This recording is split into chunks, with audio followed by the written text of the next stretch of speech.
నేడు assembly committee హాల్లో CLP సమావేశం. మధ్యాహ్నం 2 గంటలకు సీఎం రేవంత్ అధ్యక్షతన భేటీ. బడ్జెట్ సెషన్స్లో అనుసరించే వ్యూహంపై చర్చ.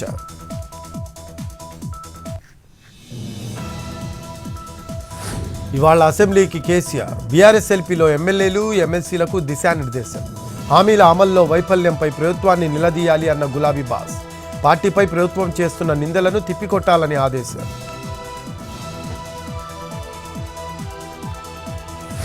ఉదయం 10 గంటలకు ఆంధ్రప్రదేశ్ శాసన మండలి సమావేశాలు.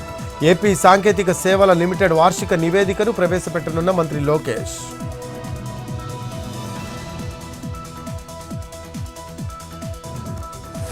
నేడు వైసీపీ ఆవిర్భావ దినోత్సవం. పార్టీ ఆధ్వర్యంలో జిల్లా కేంద్రాల్లో యువత పోరు. ఫీజు రియంబర్స్మెంట్ నిధులు విడుదలకు డిమాండ్.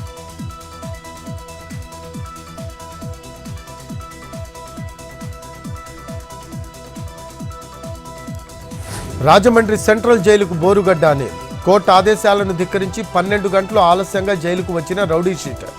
పోలీసులకు జైలు సూపరింటెండెంట్ ఫిర్యాదు.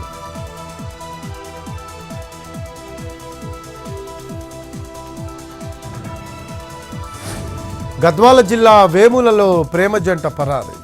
యువకుడి తల్లిని చెట్టుకు కట్టేసి చితకబాదిన అమ్మాయి బంధువులు. విడిపించి కేసు నమోదు చేసిన పోలీసులు. బాధితురాలి ఫిర్యాదుతో దర్యాప్తు.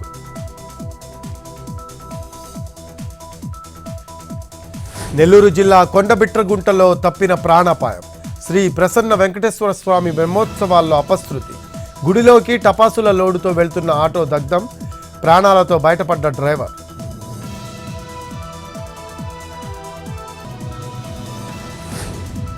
తెలంగాణలో భానుడి భగభగలు. మార్చిలోనే ముదిరిన ఎండలు. కొన్ని జిల్లాల్లో 40 డిగ్రీల టెంపరేచర్. ఎల్లో అలర్ట్ జారీ చేసిన వాతావరణ శాఖ.